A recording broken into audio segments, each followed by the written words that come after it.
All right, we are live. Love that. Oh, I need my charger.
Down.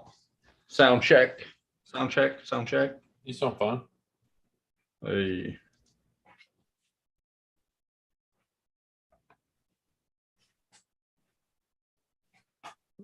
Is it doing it? Sound check.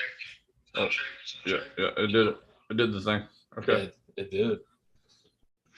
Share. Copy link. Tweet that.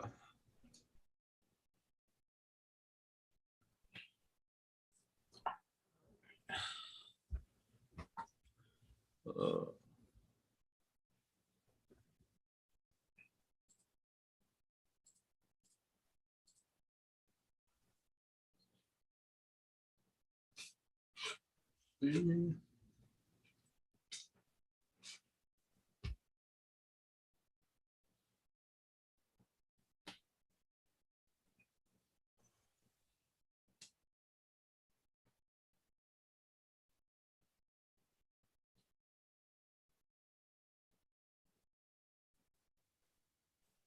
right. I've done the deed. The deed has been done. All right. Well, then let's light this candle. 3, 2, 1. Hey, everybody, welcome to Silence Your Cell Phones. My name is Kevin, here with my friend, my co-host, and my fellow Apex Predator, Jarrett Hubbard. I am the apex of apex. That's right. The apex of predators. Yeah. I don't know about that. I get chased down. I mean, You don't do the chasing?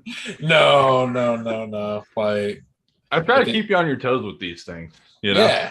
Yeah. But like, I feel like there's I would almost have to just hope I could strangle it. But if it's You're a strong guy. Yeah, if it's agile, yeah, I think I'm screwed. You might be. You might be. You know, my knees pop when I stand up. Like dude, that's 30, bro. That's what 30 does. Your body just shuts down. Yeah, it's not fun. Don't get old, kids. Yeah. Whatever you do. I wish, part of me wishes like we lived in the Peter Pan land and we could just not age.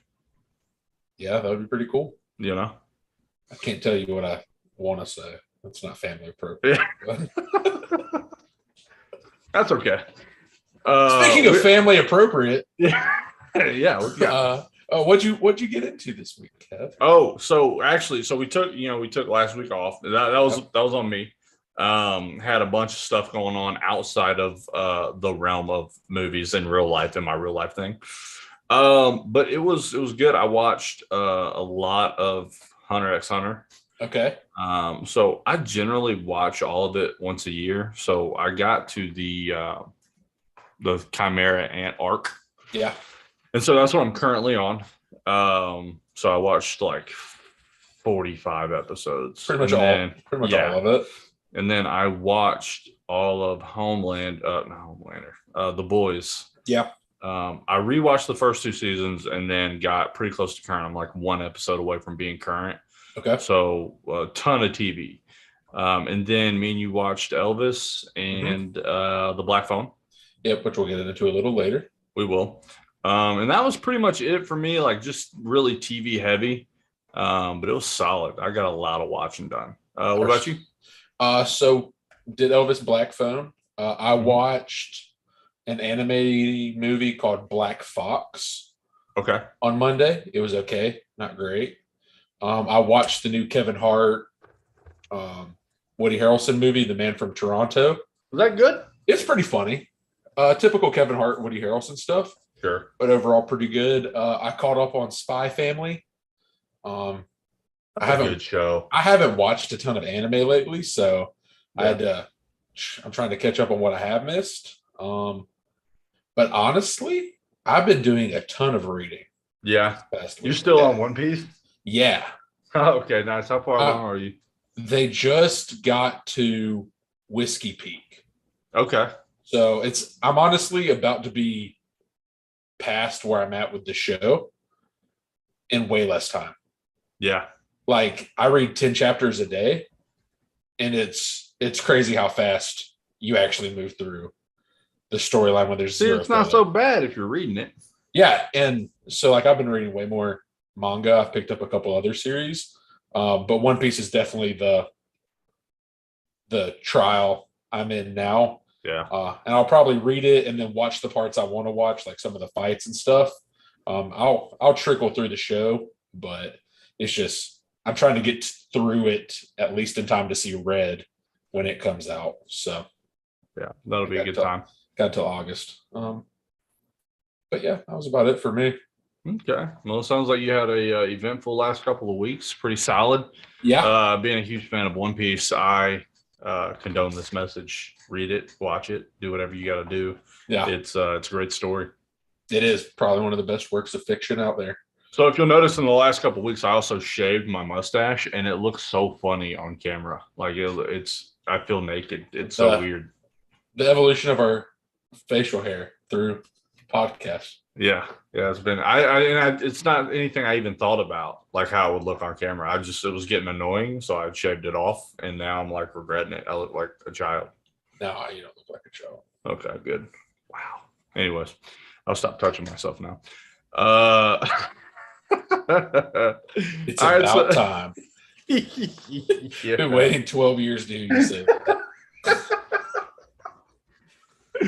It reminds me of that movie where Robin Williams was a politician, and he said something about when he was a teenager, he touched himself more than a third base Yeah. coach.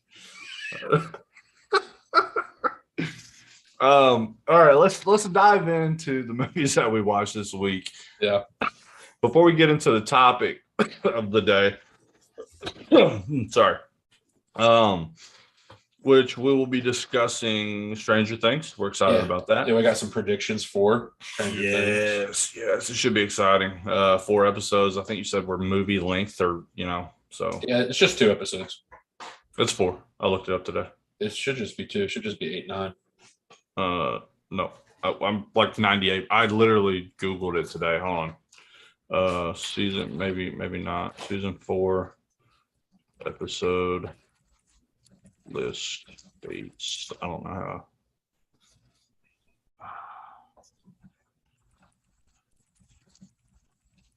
I really hope it's not 2 episodes. Yeah, I think it's just 8 and 9. But episode 9 is 2.5 hours. So it's kind of like Heck. 8, 9. It says 2 hours, 30 minutes. yeah. That's it.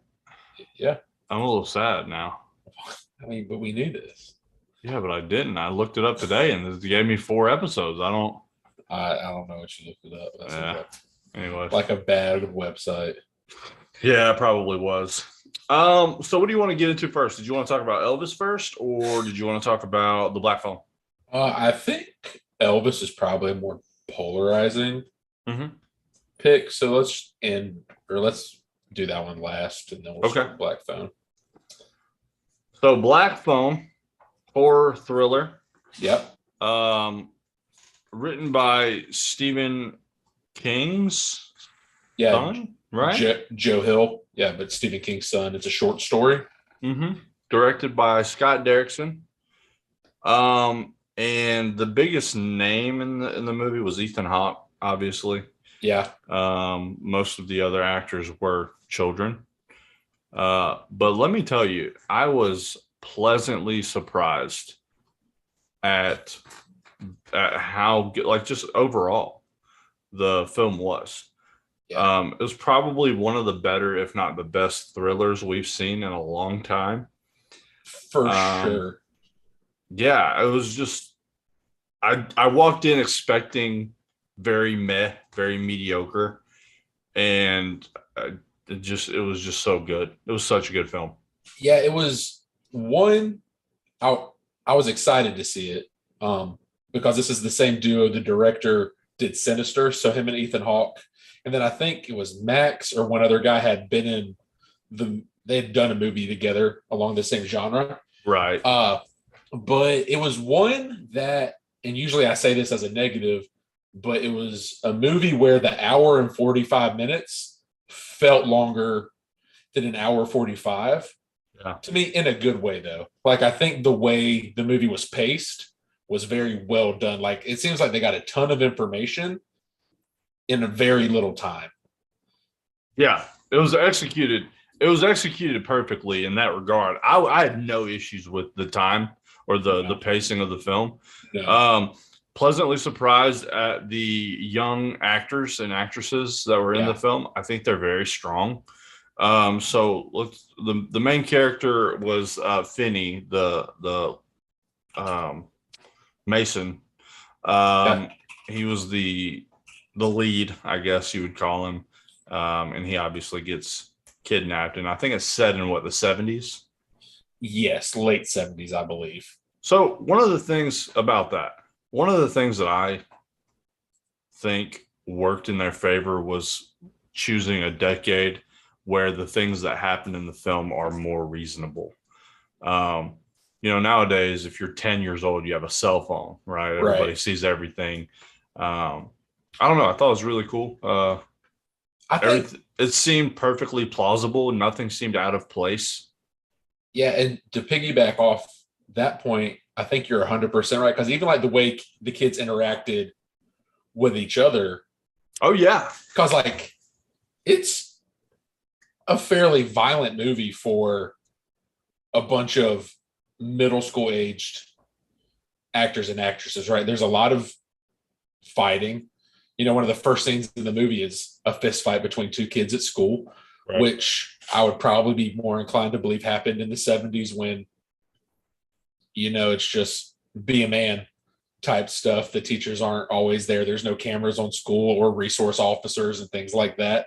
Right. And so when kids had issues, and here's the other thing. Usually, at least nowadays, right? Kids are, they're getting picked up. Most of those kids were walking home. Right. And so the time, like, and obviously I have no familiarity with the 1970s.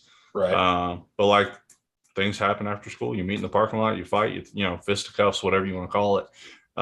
Those are things that actually happen. And so I thought they stayed true to the setting of the film pretty well. Yeah. I liked the small town vibe. Sure. It seemed like small town Midwest, if I had to guess. Yeah. But it was nice. Like, everyone knew everybody. You see the missing kids posters, and then the moms. Everyone lives on the same street type stuff. The setting was really, like I said, perfectly fit for the story they were trying to tell. Yeah, you could see somebody getting away with kidnapping back then. The technology wasn't there. I mean, like, crime scene evidence stuff that, just none of the technology was there for them to catch this guy. And it's very reasonable to I mean, it basically just comes down to, if they don't see you, you can pretty much get away with it. Like, yeah, exactly. Like, there's no way to trace anything they do. In fact, the only way in this is some girl has like paranormal visions in her dreams, and that was the only way. Yeah, that they could catch them. So here's what I also enjoyed about how they did this film. when you look at the Black Phone Mhm. and you see Ethan Hawke, I expected a heavy dose of the, you know, A-list actor that they got to play in the movie. Yeah. And they didn't. I didn't get saturated with Ethan Hawke. I barely saw the guy, like his real face. Yeah. I mean, he was pretty much in a mask the entire time. And his dialogue was very simple, to the point. I thought it was super well written, but like that in and of itself showed, I think, how well done this actually was. Right. You know, like just all the way around. Screenplay was great. Nothing seemed forced. Or, you know, it was just a great film. I thoroughly enjoyed it. I didn't expect to, and I did. Yeah, it was one of those, and one of the things we talked about when we got out of the movie was usually in thriller horrors, you expect a lot of jump scares. Right. Like they base that into their storytelling. And I thought this movie they had them, but you never really knew when they were going to come. So like not predictable at all. I genuinely jumped every time it happened, because it would happen and then they would kind of lull you into this like sense of, okay, where we're getting a lot of background in the story, we're meeting new kids and what they did to try to escape, bam, jump scare. And it's like they keep you on your toes, so you're always invested in the movie because you always have to be on alert. Yeah, I love the shot of the side pan into the jump scare, like dead body floating in the air. Yeah, because they set it up because they're like, I scratched the number on the right wall over there, and so they force you to look at the wall looking for numbers, and then jump scare. Yeah, and so it's like they put the main character in this room that's pretty barren, right? There's just like a mattress and like 4 walls, right? Very minimalistic, and that's it. So you're not expecting to see like anything. I probably would have been jump scared if they put a refrigerator in there, like, you know what I mean? Yeah. Like, I'm not expecting anything other than what they've given me. So it was, those shots were really cool. Big kudos to the director. And hold on, let me go back to Scott Derrickson, which I'm not sure what else he's done, but I think Sinister's the only movie I've seen him do, which is also a good movie. Let me tell you what my favorite part about this, directional wise, and you kind of see it in Stranger Things as well right now, is I appreciate any movie that takes the reins off of kid actors. Sure. Like they don't govern the kids' dialogue or like water down the action scenes or the violence or the horror or thrill of this movie just because a lot of the actors are children. Like they let them drop F-bombs, they let them fight. Here's the thing. I don't know if you remember being in middle school. Yeah. Yo, Dane, what up, Dane? I just saw that. Sorry. Yeah. When I was in middle school, like, it wasn't out of the ordinary to hear other people curse. Oh no, like, curse was I also cursed in middle school. Like, they seemed very true to the experience, right? Yeah. You know, at that time, and at least for me, like, I learned a bunch of stuff I probably shouldn't have learned on the school bus. Like, and that's just the reality. So I thought they did a really good job of basically keeping it as realistic as possible. You know, there's no telling what was happening in the 70s. You know? Well, especially when our main characters, the Finney and his sister, essentially are raising themselves. Like we get introduced to their dad a little early on, who I believe Vietnam War vet with some PTSD. His wife has committed suicide. He's on the edge. He's an alcoholic. And I don't think it was a war thing. I don't know. I was with Andrew. I think the unhinged comes from the suicide of his wife. I could be wrong. I was just reading the newspaper and I thought it was like it might have been like subliminal. Yeah. You know, to it might have done that. I mean, this is definitely going to be a movie I rewatch. Sure. I told you when I came out, and I don't know if it's recency bias, but even sitting on it a week later, this has probably been one of my favorite horror thrillers. Yeah. It's Look. it's very 1980s, 1970s. The shining old school vibes came from this movie, like when horror was at its peak. Sure. No, I absolutely 100% agree. I gave it a solid like 8 out of 10. Yeah. You know, like it was just all the way around from the screenplay, the directing, cinematography, the acting, and most of these are kid actors who I thought were very strong. Probably have bright futures. Yeah. It was really cool. It was really cool. Yeah, a very, very well done story. If you're a horror thriller fan, even if you're not, I would say give The Black Phone a watch. I'm not, it was great. Yeah, great. But you're a lot further along. I am than you used to be. Yeah, well, that bar was real low, Jerry. That's fair, but at least I didn't have to fight you. Like anytime you say, like, man, I want to see that movie, and it's a horror movie, I'm like, damn. Yeah. This movie must be good. Yeah. And kudos to Ethan Hawke for playing a creepy dude. And yeah, he did that well. The subtleties, and I know it's not exactly Ethan Hawke, it's more the director, but like the subtleties of like his mask changing from happy to sad to like just little details throughout the movie that show his emotion. And it was really cool. Yeah, and Ethan Hawke's a great actor, but he does like such a good job from going like 0 to 100 so fast. He's like, "Oh, I'm friendly," and then you say something he doesn't like, and he's like, "Oh yeah, you're dead." Yeah, I'm not gonna hurt you. I wouldn't do anything to hurt you. Yeah, and he leaves the door unlocked just so he can purposely leave, and I guess get his ass beat. Yeah, I mean, he was like sitting there, mask on, shirt off, with a belt in his hand, like he was ready. You know? Yeah, that was the game. He was trying to play naughty boy. I definitely think the sister was the shining star for me throughout that entire movie. Yeah, Madeline McGraw.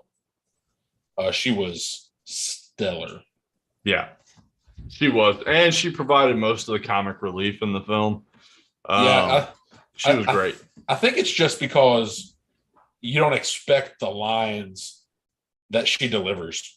Well, what they did in such a short amount of time, building the relationship between her and her brother, like just showing you the dynamic, and I mean, the movie was an hour 45. He was probably kidnapped for an hour and 20, 25 minutes of the film. Yeah, so honestly, they set up, like you said, they set up a lot before he even gets kidnapped. It's not like it's movie starts, he gets kidnapped. Like there's a good 20 or 30 minutes of the setup. World building, Yeah. And the way they built the chemistry, the relationship between the siblings was really cool, because you do get to see the dad kind of snap a little bit. And the brother obviously upset, right, watching his sister get whooped. It was just really cool to see that how much they actually cared for each other, because they're essentially all they have. Yeah, 100%. The movie just did so much in so little time. Like we get full character development from Finn in that short of a time span, like complete character growth. Yeah, he's a different person when he comes out. He's like, call me Finn. Like that one line just lets us know that he's overcome every obstacle that prior to his experience with the grabber he had. Yeah, I felt really bad though, because like the kid that I wanted to live didn't. The guy that was in the fight. Yeah, I liked him a lot. Yeah, I figured he died. Yeah, I just assumed there's only like one room. So you can't keep two of them in a room. You can't. then you got the odds aren't in your favor. So You only got one belt, so it's like yeah, it's true. True. it's called Naughty Boy, not Naughty Boys. Yeah. But yeah, so if you haven't seen it, go watch it. If you're a fan, look, I don't think this is gonna. I really don't think it'll win awards. No. I don't think that's the purpose of the film. But if you want to watch a good film in the horror thriller genre, I highly recommend it. Yeah, with a super high rewatchability. Yeah, I'll definitely be watching that again. So let's jump ship. Let's talk about Elvis for a second. I was slightly disappointed. I don't think we did it any favors by watching a film as well done as The Black Phone before watching Elvis. That's everything I read from when it debuted at the film festival seemed to be accurate. And that was a very rushed early life, written and directed by an Elvis super fan. And Tom Hanks was just not good. Yeah. I'm glad you started out with that, because my hot take for the episode was going to be Black Phone's a better movie than Elvis. It was. Like, at just pure film. But Sure. I will say this. Austin Butler gives probably the best performance that we'll see this year. I'm not going to hold. So it's like, to me, at least, Sure. every scene with Austin Butler in Elvis, I loved. Like, he's very charismatic. He's very engaging. He's very magnetic as Elvis. He sings. He sounds just like him. And so, like, when he was on screen, I was like, dude, this movie is fantastic. Every scene without Austin Butler in it was awful. Yeah, and that's the thing. Like, we talked about pacing in The Black Phone and how we got so much in such a short amount of time. And I actually felt the opposite for Elvis. I thought we got so little in such a long amount of time. The whole thing about Tom Hanks, look, Tom Hanks is a phenomenal actor. Yeah. He's a proven, his resume is insane. I know Tom Hanks is a great actor. His performance was not enjoyable. It wasn't fun to watch. I didn't think it was as strong as really any other role that I can't think of a role where I thought Tom Hanks is very meh. Most of the time I watch Tom Hanks, I'm like, yeah, he's insane. He's great. This was not it. So, like, my whole thing is, obviously Tom Hanks' character is the antagonist of the story. Super big douchebag, essentially ruins Elvis's life. Well, he's also the narrator, and I don't think that did him any favors. Well, 100%. And that's what I was going to say is, like, if you give us a character that you're going to hate just from the character itself, like, it doesn't matter who plays that character, the way the story is told, we're not going to like it. Right. But then you add this, like, super awful accent to where it's just, like, almost unbearable to even listen to him talk. Yeah, it's just that much worse. Yeah. It was, like I said, just truly just not enjoyable. Here's what I will say about Austin Butler, though, to your point. Austin Butler was fantastic. Yeah. I've been giving it some thought. I don't know that he wins an award. I don't know that he gets nominated. I think as of now, I would like to see him get nominated at the very least for his performance, right? Because he was phenomenal. Like, I think people underestimate how talented you have to be to both act and sing, because separately you look at somebody who's good at one, generally not good at the other. Well, you're right? not even like just singing. You're the king. You're Like, impersonating one of the greatest. 100. Some people would argue the greatest musician Sure. of all time. And to I take it on, like, yeah. Yeah. Big kudos to Austin Butler. I don't know who played Priscilla, I had it up here. but I thought she was really good. Olivia DeJonge. Okay. I don't know what else she's in. Let me look here because I thought she was fantastic. And let me say this for Sure. you guys listening at home, you guys watching. I know it sounds like we're being super critical of this movie. I enjoyed the film. I think it is a 7 or an 8, strictly off the back of Austin Butler. And I'm going to be very upfront about that.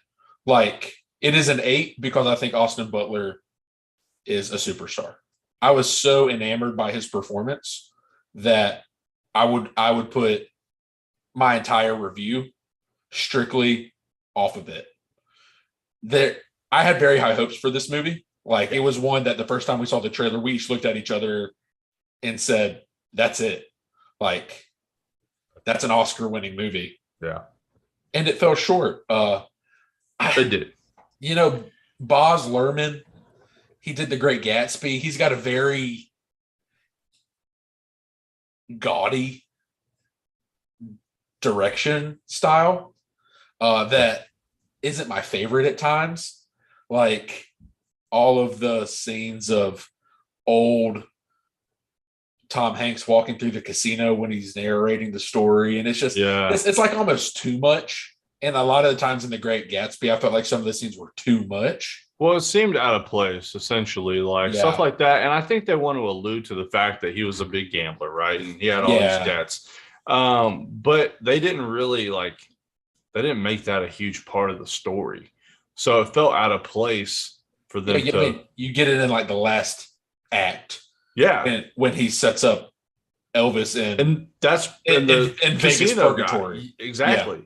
You know, and so it just felt forced, like out of place. So here's my thing. Me and you, we looked at each other. We said, this is going to be an Oscar grab. We thought for sure.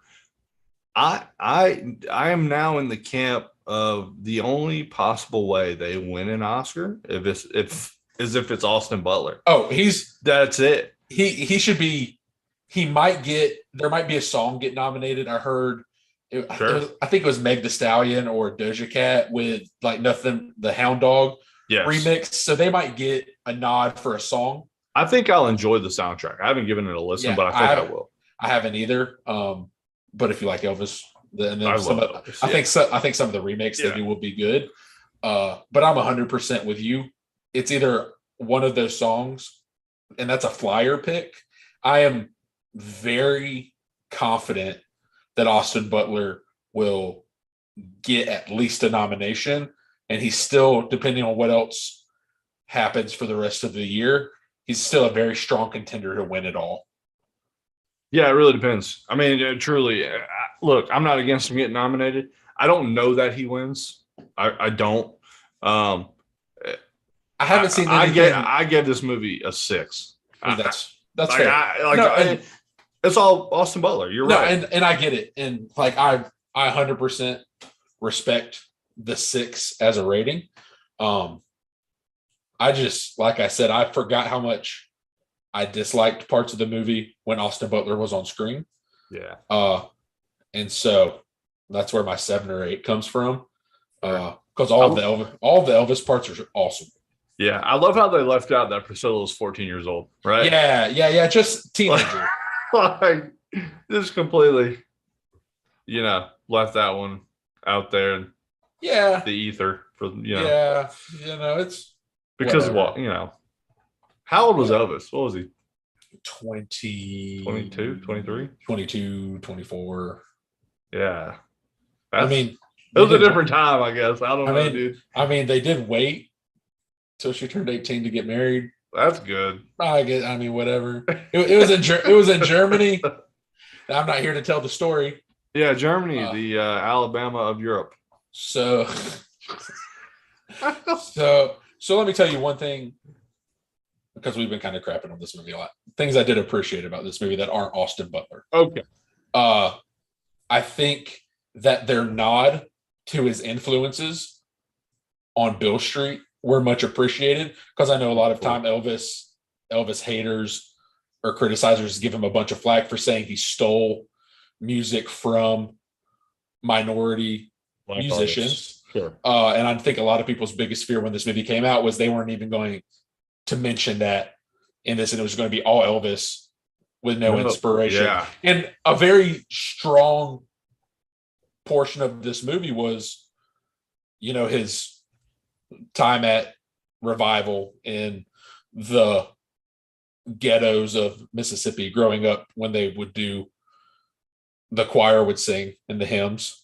Yeah. And then BB King and all of the jazz musicians and blues musicians in Memphis. So I think it did give a nod for where his music came from and why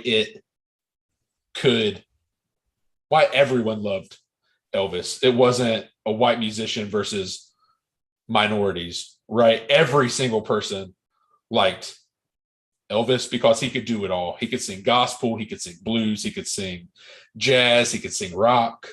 Yeah. Yeah, one of the most unique artists that we've ever seen, because it happened in a time where there was like segregation, there was racial bias. He was doing something that was essentially not okay by most white people. 100%. But because he was a good-looking young man, and he was white, he was afforded, big stages, and he drew everyone. Yeah. And that's something that was truly unheard of for the time, right? So I don't know. I'm a big fan of Elvis's, because he did have a very strong African American what's the word I'm looking for? Influence. Yeah. On his music. And everybody loved his music. And that's just kind of, it was really cool to see what he did for an entire culture. Yeah. And he even mentions that type of music was his favorite. When when they're like, dude, just sing what makes you happy. And what makes him happy is blues. Yeah. And that's what he grew up on. That's what Memphis is. Bill Street is just like the blues capital of the world. I love seeing the BB King interactions. Yeah. I thought that was so cool, how they did that, because there was a mutual respect and a mutual love. I also think that the guy who sang Tutti Frutti, I think he was another big name artist. I can't remember. You remember the when they were in the club? Yeah, I mean, I've heard the song. Yeah, for sure. I don't know who sings it. Yeah, so I don't know. I thought you're right. There were some good things about the film, absolutely, that were outside of Austin Butler. Not many, right? But yes. Most of those things included cool. Austin Butler, but the story was well. I just don't think you can tell a complete Elvis story in one sitting. I think this would have been a better docuseries, like absolutely a 6-parter, like a 30 for 30. Like, do something, he just does so much. Yeah, you can't just condense Elvis, because like the start of Elvis is a big deal. Like when he comes on the scene, the rise of Elvis is a big deal. Elvis as the king in Las Vegas is a big deal. You can't just say there's one best story to tell of his life when all of it is worth telling. And you can't do it in 2 hours and 49 minutes. I agree. Look, you're not telling me anything that I hadn't thought at least already, because I think this would have had a huge draw for any streaming service that wanted to do, like you said, a docuseries. I think it would have been a lot better. So I was listening to Charts with Dan on Tuesday, where he breaks down all the box office numbers. Guess what the biggest demographic was that saw Elvis opening weekend? Oh, gotta be 40 to 50. Females 50 plus. Yeah, that track. Yeah. That track. Um, he was a heartthrob, man. Yeah, but I mean that's the hardest demographic to get out to a movie by numbers. Oh, really?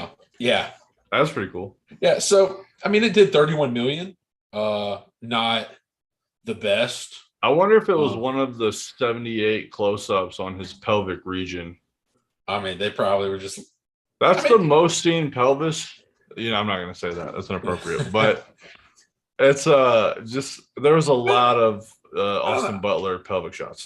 I mean, I'm sure it had something to do with that, but I'm sure it was nostalgic for people who grew up in that time period that maybe went to an Elvis concert and they could sit Sure. there and say, "Oh, I remember that happening" and stuff like that. So I'm sure it was a nice trip down memory lane for some of them. Can you imagine some 70-year-old going, "Yeah, those I threw my panties on stage. Like those were mine." I mean, I can't say she ever said that, but I did have an aunt that saw him twice in concert, and she was a very large Elvis fan. Oh, I bet she was. Yeah. Hey. Oh man, Yeah. that's great. That's awesome. But yeah, I mean, look, here's the thing. Like, yeah, I talked a lot of crap about the film. Six is not terrible, right? It's No. not Space Jam 2. If you like Elvis, you'll probably like the movie. Yeah. If you like movies, you probably won't like it as much, you know? It's like if you're interested in the story, like I enjoyed it a lot because I learned some stuff Sure. that I didn't know about, Colonel Parker and why Elvis never did international tours and things like that. So, like, if you are interested in the person Elvis, you'll probably really enjoy it. If Elvis means nothing to you and you just want to see a good movie, you'll still like Austin Butler, but Tom Hanks will really annoy you. Yeah. Uh, but yeah, it's just Oh, and the guy from Stranger Things is in it, yeah, which is really cool. that's fair. So he didn't die a bloody, gruesome death at the hands of the Mind Flayer or the Demogorgon or whatever giant spider thing that was in The season mind, 3. the mind flayer. Yeah. Um, I didn't mean to get off oh topic. yeah, Sorry. Billy. Well, that's almost on topic. But Top Gun broke $1 billion this weekend. I saw that, and it does look. It doesn't surprise me. That movie was great. It had Yeah, it had everything that you wanted in a Top Gun film. In the Top Gun Maverick, it was just yeah, it did everything for me. yeah. Like it's doing stuff that it probably didn't even expect it could do. So kudos. $1 billion. That's a lot, bro. That is a lot of millions. Like if you told me that Tom Cruise's highest grossing film of all time wouldn't happen until 2022, I call you a liar. Facts. And it's going to be a remake of a 1984 like flash in the pan Yeah. fighter pilot movie. Yeah, man. Yeah, dude. It deserves it though. Everything that it gets, it Oh, deserves. it's been the best movie. I mean, it's like Top Gun, Black Phone has been the best two movies of the past 2 months. Yeah. Elvis is better than Jurassic World. When did we watch Northman? Because I thought that movie was fantastic. Northman, I think, was We watched that. We watched 2 good movies back to back. It was Northman and something else. What was it? The Unbearable Weight of Massive Talent. Oh, dude. Because we went Friday to 1, Saturday to 2, and then we did The Bad Guys Sunday for 3. Nick Cage or Austin Butler right now? Oh, Austin Butler. Okay. I'm okay with that. I'm putting a lot of stock into his ability to sing. If it was Austin Butler, but they dubbed his every song just with Elvis, Sure. I would say, okay, it's not as impressive. I'm cool with that. But the ability to mimic so well. And really, the winner of Unbearable Massive Weight. Pedro Pascal. Yeah. 100%. Without question. He should win. He should win Best Supporting Actor. Absolutely. I will fly to California and set the Oscars on fire if Tom Hanks gets nominated for Best Supporting Actor. There's no way. There is no way. I say that it's Tom Hanks. That's the only thing that makes me iffy. But surely this movie Elvis has a 7.8 on IMDb. Yeah. Which is a little surprising, but I don't think it's a critic's movie. I think the gaudiness of Baz Luhrmann it's not good, and then add Tom Hanks on top of it, because I read most of the reviews on Rotten Tomatoes, and same thing we were saying. This movie hits on Austin Butler, misses on a lot of other things. it asked me how I would rate Elvis. I've never been asked to rate anything before. That's kind of cool. It does have a 94 audience score though. So, dude, that's a big yikes for me. Well, I think it's just like people are the same way I am. Like they'll forgive Tom Hanks because Austin Butler's so good. Yeah, possible. Yeah, I mean that could very well be it. So at some point we need to go over like the first half of the year and do like a rank our movies, or like a mid-season award show, like a too soon Oscar list. Yeah, I think that would be really cool to do. Sure. Because we've seen enough movies now to put together what I think would be a solid list. Yeah, I mean we're halfway through the year, a little over half now, going into July. I see a lot of grabs for later, like later on in the year. I see a lot of award grabs go out there. Yeah. But yeah, there's a couple movies I still need to watch. I still need to watch Lightyear. I still need to watch the movie, the musical with Cyrano. Yes. I haven't watched Cyrano either. Yeah, I need to watch Cyrano. Yeah, there's a couple I missed in the beginning of the year that didn't come to theaters. Yeah, our theater at least. At least not like mainstream theaters. Yeah, they might have went to the indie theater. The indie theater downtown. I gotta go to that eventually. Well, pretty soon it'll be the Sidewalk Film Festival. That'll be fun. So the schedule's coming out this month. Nice. So what we're gonna do, hopefully, Jared, with your permission, I'd like to do a like a couple episodes or an episode after. Maybe do a Patreon video of us cruising on the strip partying. 100%. Whatever, meeting directors, and it's probably going to be just like local films. Yeah. I'd assume. I don't. But it should be cool. Yeah, I love film festivals. I've never been.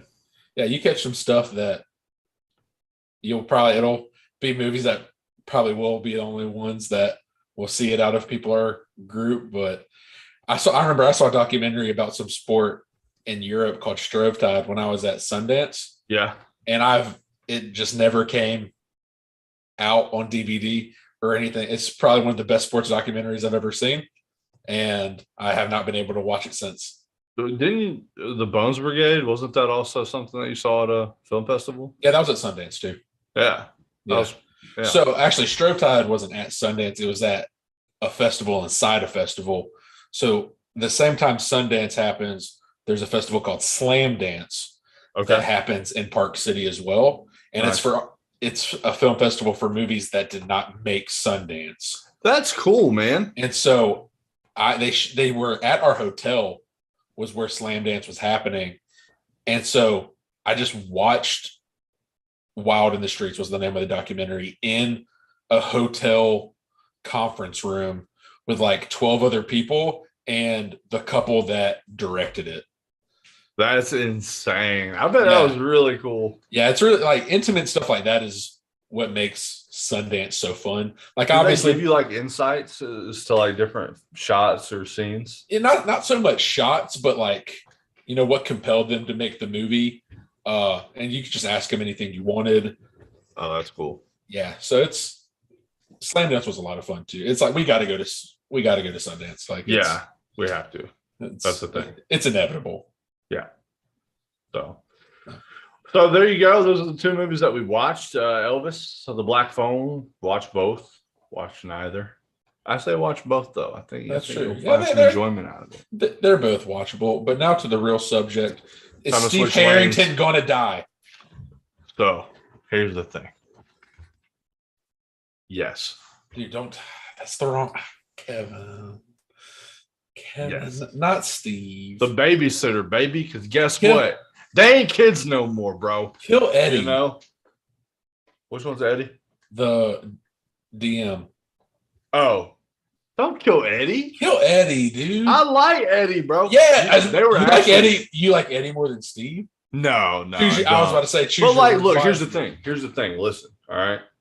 Understand that the reality is they have another season coming up, and Steve's been on board for 3, Yeah, 4 now, right? So has But everyone else. Kill them. But look, Steve is he's going to be a hot commodity.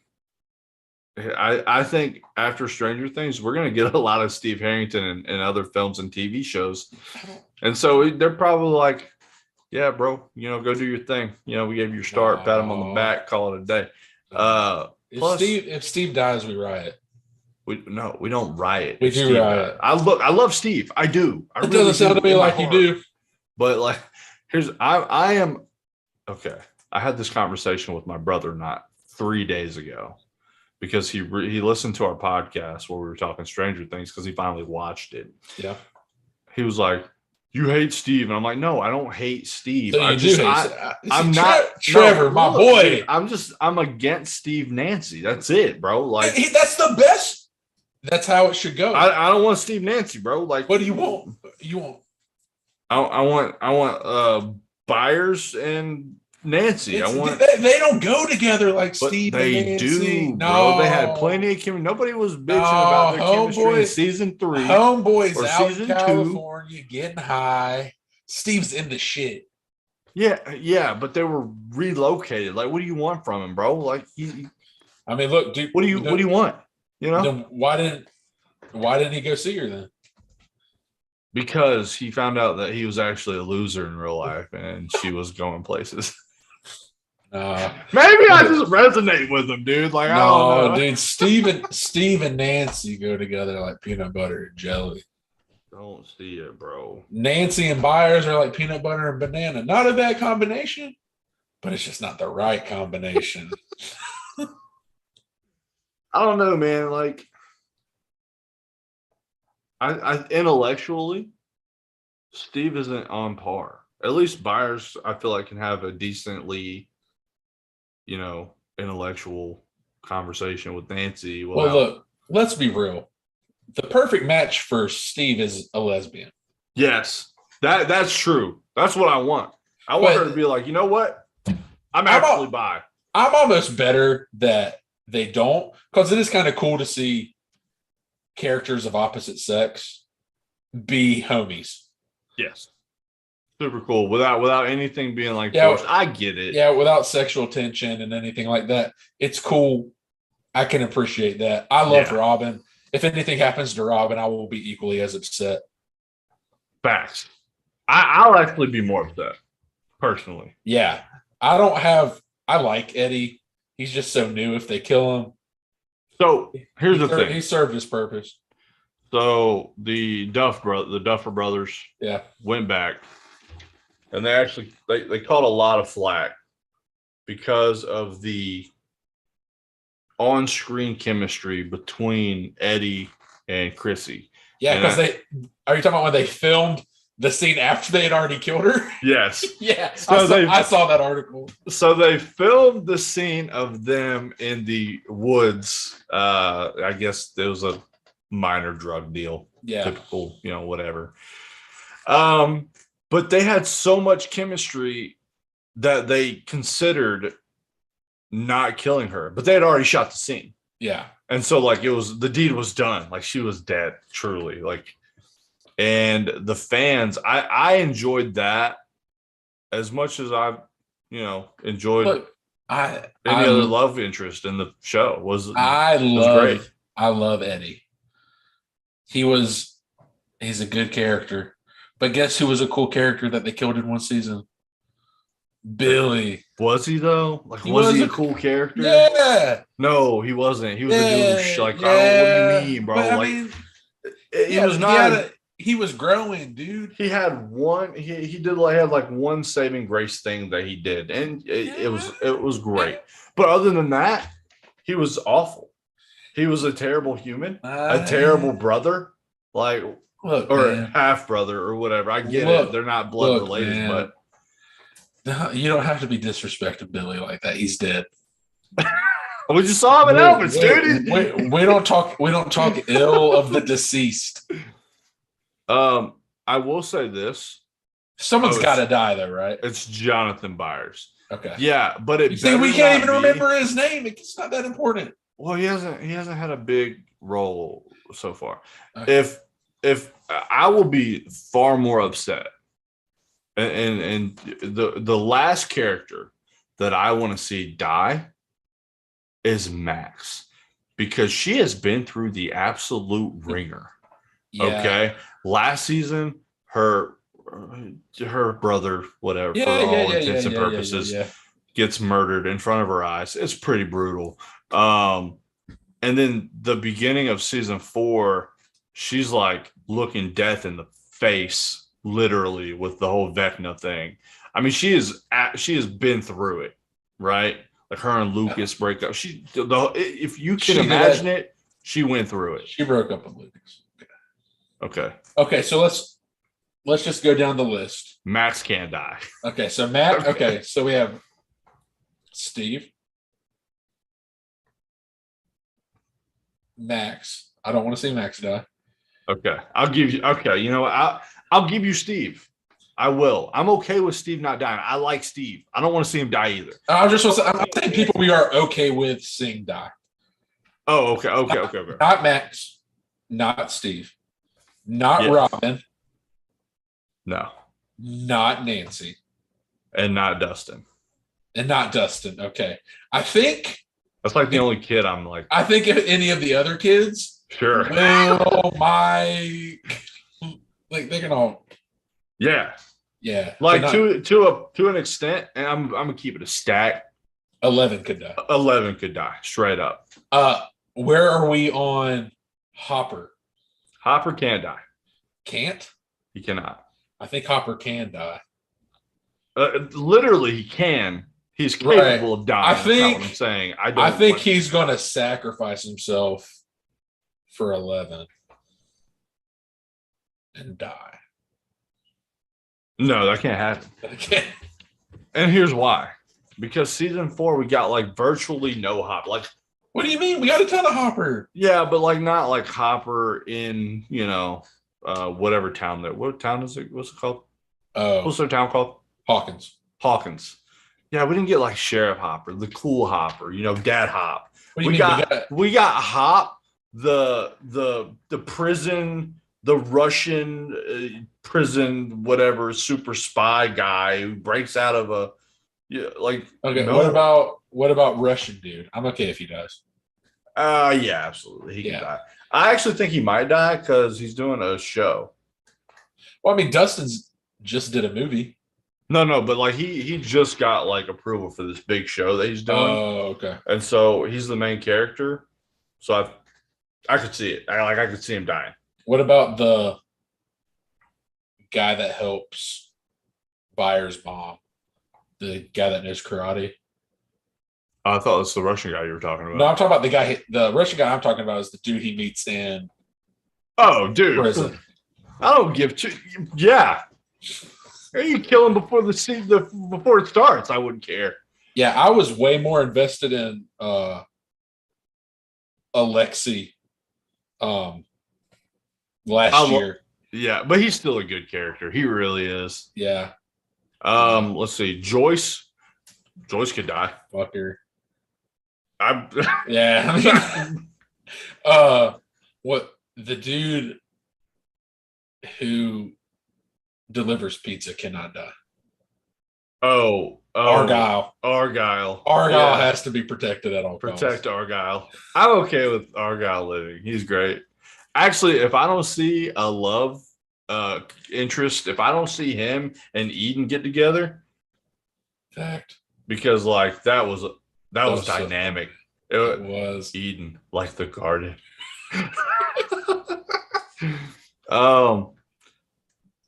Honestly, just keep it a buck. Like Nancy, I don't hate her dying, bro, but that destroys the Nancy and Steve, and that has to happen. No, look, dude, I'm just saying, when Nancy and Steve were together, COVID didn't exist. Hear me out. That's a great argument, actually. I mean, I gas can wasn't $6. Yeah, I can see the connection now. I mean, it's Hey, what are the chances gas prices rise per gallon more than the hourly minimum wage? right now Yeah. probably really good. It's like 720, like legitimately 725 minimum wage. Minimum wage is below the poverty line. Yeah, That's but insane. that's a different, Yeah, sorry. much more political topic. We're not we're not I was just bringing COVID up to say Nancy and Steve together. Yeah. I mean, when did Stranger Things come out? 2018? That's a good question. Stranger Things released. 2016, actually. Okay, so I'm just saying, Yeah. season one, Harambe's still alive. What? We have no proof to suggest that they weren't a part of it. So, food for thought. I'm just putting it out there. All right, so you won your team Nancy Steve. Yeah. I respect it. I'm okay with it. But I don't want it to happen. I think Jonathan going through his little thing right now is warranted. Jonathan's going to have A comeback arc, a huge redemption arc to cover everything Steve has done. Look, I'm not debating Steve's greatness. Okay, that's not it. I'm not sitting here talking about how Steve Harrington isn't one of the best characters in the show. He is. But dude, this is why this is strictly about chemistry between him and Nancy, and who I think is more right for her. And I think it's Jonathan. Like, dude, it's like Jonathan's LeBron and Steve is MJ. It's just we just can't. We just can't. Then we just can't. You're just furthering my point there. We just can't get you on the correct LeBron goat. is obviously the GOAT. No, so ipso facto, ipso facto. So someone's got to die, right? Like, there's no way we get into season 5 without a single death. All right, let's go three characters who we believe will die right now. 3. And we'll go one at a time, okay? So are we saying going to die in these 2 episodes, or by the time the story is finished? In these 2 episodes. These 2 episodes. Three's a lot. Yeah, let's go 3. Okay, Hopper. Okay. I'm gonna go.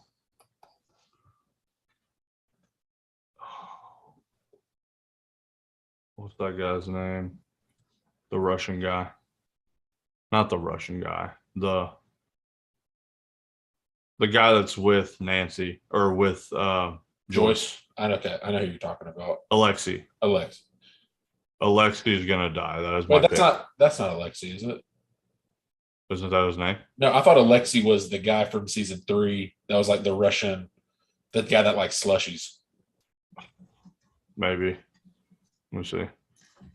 Stranger Things. Russian guy. God.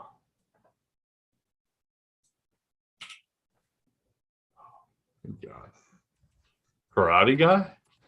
Yeah. Karate guy. Brett Gelman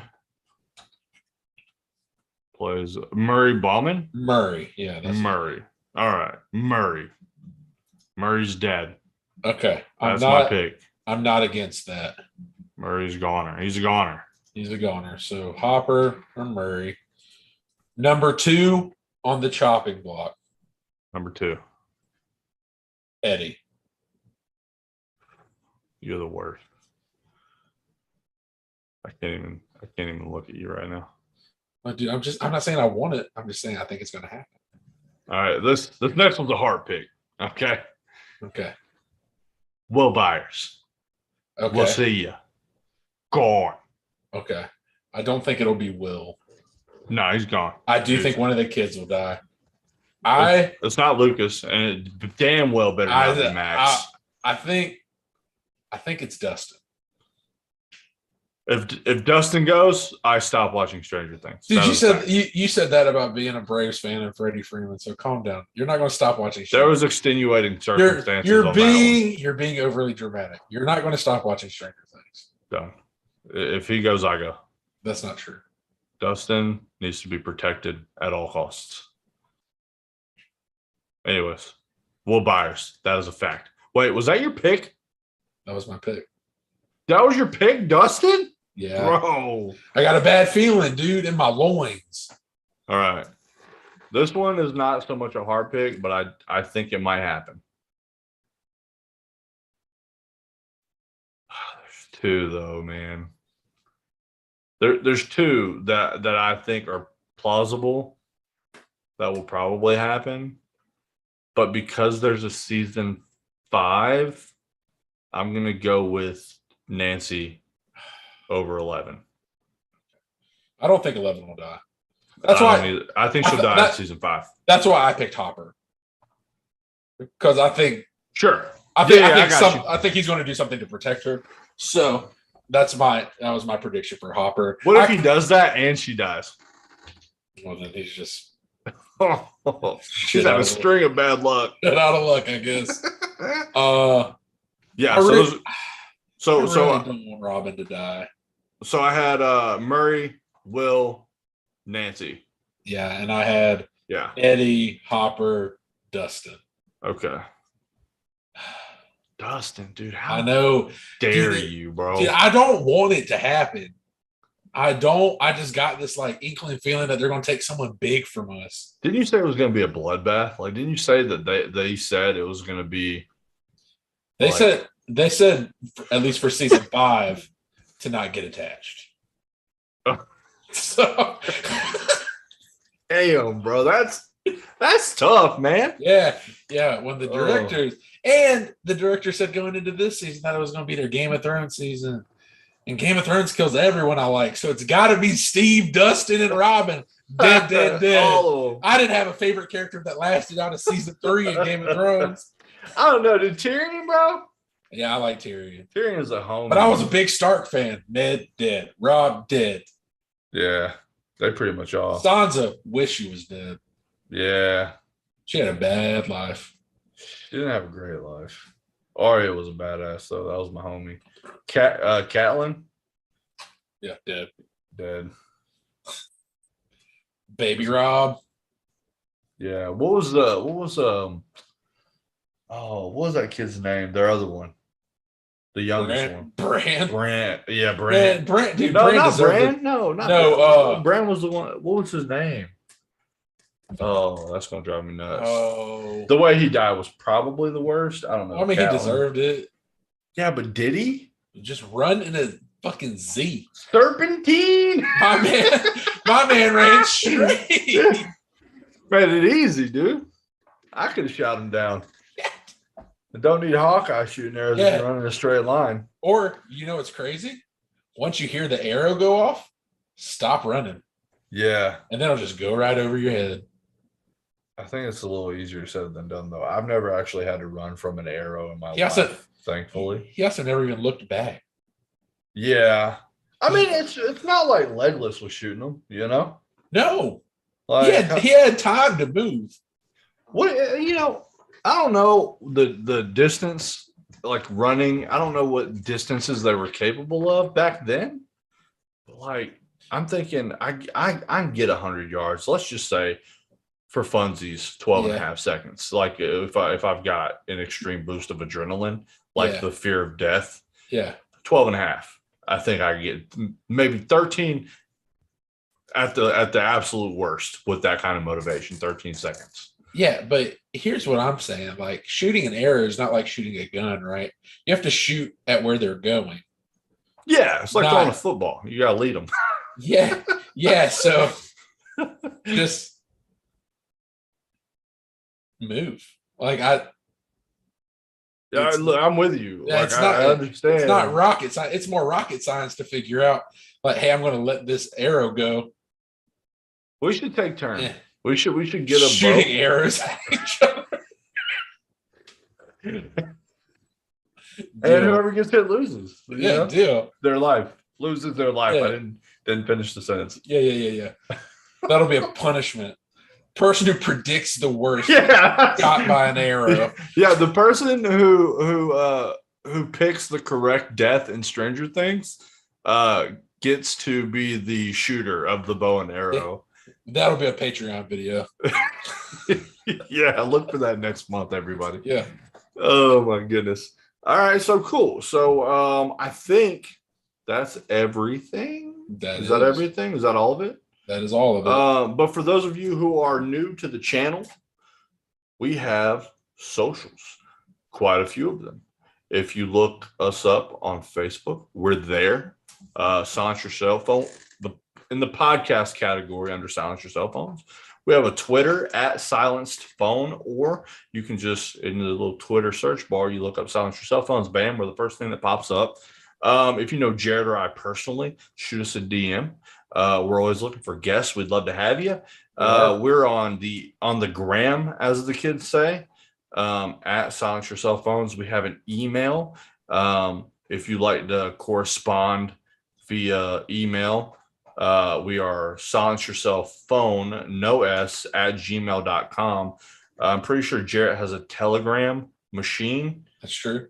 That if you wanted to do that and send us a carrier pigeon letter, we could do something like that. Hedwig from Hogwarts, if he's available, we accept mail by owl. So. Oh, did Hedwig die? Are you even a fan? It's been so long now. Yeah, he died. Damn, Hedwig? They did my boy like that? It's just an owl, bro. He died at the beginning of book 7. He gets shot down. He gets shot? Yeah. By who? Andrew. Who kills Hedwig? Random Death Eater. Death Eater. Protecting Harry when they were getting him on his birthday. Yeah. Take him to the safe house. Yeah. Random Death Eater kills him with the killing curse and he does. Yeah. Oh, they did my boy like that? Yeah. Hedwig? Hedwig. He didn't deserve that. He dude. got He got caught What in do the you street. mean? You seen Boys in the Hood. Ricky! That's exactly- not down. This is exactly what happened to Hedwig. Bro, that's tough. I'm distraught right now. You read the books. What do you mean you're distraught? I didn't even, man. You just skipped chapter 1, huh? Damn, was it that early? It was like chapter 1 or 2. They were taking Harry to the safe house. And Hedwig died? Yeah, spaghetti. He at least got like a man. He was My boy. he was protecting Harry. Yeah, That's my boy, dude. Hedwig going out like a champ. The real hero. dude. Oh, we have. But yeah, I have an email account. Which is, Oh yeah, that's what we were talking about. Which That's is- what we were doing. which is where we doing were. socials. Yeah. So silence your cell phone, no S at gmail.com. We also, if you were entertained, have a Patreon. We have videos on said Patreon that you will gain access to with a subscription.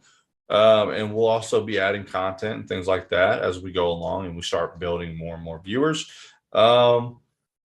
Yeah, I think. And how many episodes are we up to now? We got quite a few. Oh, I don't know the number. We're on Spotify. We are on Spotify. I think it's just last week and this week, obviously, right now hasn't been on Spotify, but I'm pretty sure I got everything up Nice. to last week's on to Spotify. So if you want to catch up, they're all on there. Yeah. But we've only missed like 2 or 3 weeks. So it's like next week is our 1 year. So Hey, yeah, that's we'll, awesome. We'll say somewhere in the realm of 49 to Well, 50 podcasts. No, because we were doing 2 a week for like 6 months, my guy. Oh, we were doing 2 a week for like 6 months. So yeah, 60 to 70. Yeah, so we're on Spotify, we're on Anchor, we're on the Tube. Jarrett's probably on the hub somewhere. I don't know. Those videos have got to be at least a minute long. Okay. And I'm gonna upload that to TikTok and we'll have a TikTok. Yeah. Dude, if I see another Theo Vaughn video, bro, like He's my favorite, dude. he's awesome. Theo Von's so funny. Him and Bert Kreischer. Is that the Asian guy? No, that's the Machine. You remember he did the stand up about being in Russia. Oh yeah. Yeah. So Is that he does Two Bears, One Cave? Oh, dude, that's the guy. Have you seen the one where his wife calls? Yeah, Tells him about his daughter gambling, playing throwing dice dice. at the Catholic school. Yeah, he was like domino motherfucker. Yeah, no, that's him. So funny story, Christian Harloff. Do you Yep. follow his Twitter by chance? No, I'm never on Twitter. Okay, so Christian Harloff is obviously from Movie Trivia Schmodown. Yeah. He was the Bert Kreischer, the guy from Two Bears, One Cave, was doing his first show, his first stand-up, his first set in Florida. And he went to take a drink before his show started, before his set started. And Christian Harloff, who was, I guess, doing a set with him that night, said, "Hey man, like, I wouldn't do that if I were you." And he goes, "Why?" And Christian Harloff told him that if he had the drink before he went on and he went out and killed it, that he, in his head, he would think that he needs a drink before every performance. Right. And so he didn't. And he said it was the best advice he's ever gotten. I thought it was really cool to see how big those two are now. Like Christian Harloff is massive. He has his own podcast. Obviously, Movie Trivia Schmodown is massive. And then Two Bears, One Cave, Netflix specials for Bert Kreischer. Like, it was really cool. And Christian Harloff retweeted the video the other day. It was really cool. So that's awesome. Yeah. Fun fact about, I didn't know Christian Harloff did stand up. Yeah, no, I knew that's where he started, him and Mark Ellis, which is why I could definitely see Mark Ellis doing it. Mark Ellis still does it. Yeah, I could definitely see that. I know he does some writing too for different things. Yeah. But yeah, so random little nugget there for our viewers. There you go. One day maybe we'll be talking like, I knew Jared and Kevin, when they were on their podcast, Silent Cell Phones. They were so cool. They were so cool and underappreciated. That's us, underappreciated. But yeah, man, I think that pretty much covers it for the day. You got anything you want to add? What's coming up? I guess that's the question. Stranger Things is the big thing. I think the only thing coming out this weekend is the Minions movie. Not watching it. So, I'm not going to watch the Minions movie. I'm going to count Stranger Things as the movie for the week. Absolutely. So, and I love Stranger Things. Andrew won't go see the Minions movie anyway because he's boycotting the banana flavored slushie at the movie theater. It's petty, but like not expected, and I totally understand. Yeah, dude, it's a level of petty that I respect, though. Yeah, you have to have like a line that you won't cross. And when they take away your favorite beverage at the movie theater, so to be clear for our viewers, they didn't just take they replaced it with a promotional yellow banana slushie for specifically the Minions movie coming out. I think it'd be different if they just replaced it with banana and then did stick the giant Minion sticker right on top of it to say it's banana flavor. Yeah, it's a principle thing, right? Yeah. So Andrew's not in on that one. No. And I get it. But I'll support him. Absolutely. Got to support your friends when they're plus who wants to watch that movie on a hate mission, dude? I don't even like the trailers. So the Jurassic World thing was such a turnoff. Like the little Minion promotion before Jurassic World started. Stupid. Dude, but the problem is, just like Jurassic World, it's going to suck. Jurassic World was bad. But that was a bad film. Just like Jurassic World, it's going to make an absolute metric ton in the box office, and it's not going to matter. Well, Minions isn't getting my money. Jurassic World got my money because it was promising. It looked promising, and it didn't deliver. But we're not the target demographic for Minions. Right, but for Jurassic World, we would be. We would be, but that movie sucked. But it still got our money. You see how that works? Yeah. Damn. Got us again. Yeah. But we do have 1 week until Thor. Yes. So, Also, I want to say this real quick before we shut it down. Happy birthday, America. happy birthday, America. You know? July 4th, 1776, the birth of not even arguably the greatest country in the world. It's like we won the lottery because we were born in the US of A. That's right. So make sure you take some time to appreciate Yeah. America and all of its history and glory and beauty this weekend. I'll be off Monday, so I'm going to enjoy it on the golf course probably. Did you ever watch America the movie? I don't think so.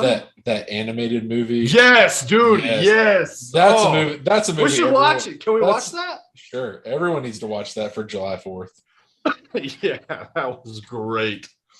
I think Thomas Edison's a woman mage. Maybe. All I remember is Sam Adams being the frat bro. Yes. Yeah, that movie was so good. I was not expecting it. We watched it the same weekend. Yeah. But not together. I watched it at home with But Cody. it was random. It was like Yeah. we watched it, I think maybe even the same day. Probably. And you texted me and was like, dude, you've got to watch this movie. And I was like, I literally just watched it.